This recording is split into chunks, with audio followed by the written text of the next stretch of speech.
একেবারে জন্মগত বন্ধুত্ব তৃণমূলের সঙ্গে বিজেপি। গুজরাটে যখন গণহত্যা হলো তখন মমতা ব্যানার্জি ফুল পাঠালেন, আর তারপরে গিয়ে এনডিএতে যোগ দিলেন। আজকে যে এসআইআর দেখছেন, ভোটার লিস্ট দেখছেন, কেন এত গন্ডগোল? ভোটার লিস্টের আগে হয়েছিল। তাহলে বিজেপি ভোটার লিস্টকে কেন্দ্র করে রোহিঙ্গিয়া, জেহাদি, বাংলাদেশি, ঘুষপেটিয়া, উইপোকা, হিন্দু মুসলমান, মতুয়া কেন বলছে? কারণ আমাদের দেশে ভোটাধিকার ছিল জনগণের ওপরে, জনপ্রতিনিধিত্বমূলক আইন, পিপলস রিপ্রেজেন্টেশন। আমরা বলি জনপ্রতিনিধি, এমএলএ, এমপি কে। আমরা কি নাগরিক প্রতিনিধি বলি?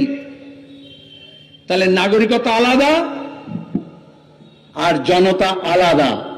আমাদের সংবিধান, আমাদের আইন জনগণের উপর জোর দিয়েছে। এই জন্য আমাদের সংবিধানের প্রথম কথা বলা হয়েছে, we the people of India. আমরা ভারতের জনগণ, আমরা ভারতের নাগরিক, কথা বলা হয়নি। তাহলে আজকে দাঁড়িয়ে ভোটার লিস্টের সঙ্গে নাগরিকতার প্রশ্ন, সিএ পেছন দিক দিয়ে এনআরসি করার চেষ্টা কেন হচ্ছে? বলছে 2002 এর ভোটার লিস্টে কার নাম ছিল সেই সব বার করুন, বলছে না? তাহলে আমি বলবো শুধু 2002 এ ভোটার লিস্টটা না ডাউনলোড করবেন না, 2002 এ কি রাজ্যের কি অবস্থা ছিল সেটা ডাউনলোড করুন, তাহলে বুঝতে পারবেন। তখন বামফ্রন্ট সরকার ছিল, তখনও ভোটার লিস্ট সংশোধন হয়েছিল, তখন কিন্তু বাংলাদেশি, নাগরিকতা, রোহিঙ্গিয়া, হিন্দু, মুসলমান এইসব তো আসেনি।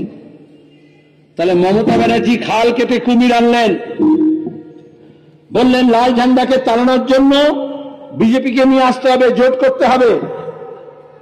এখানে অনেকে জানেন না, অল্প বেশি আরো জানেন না।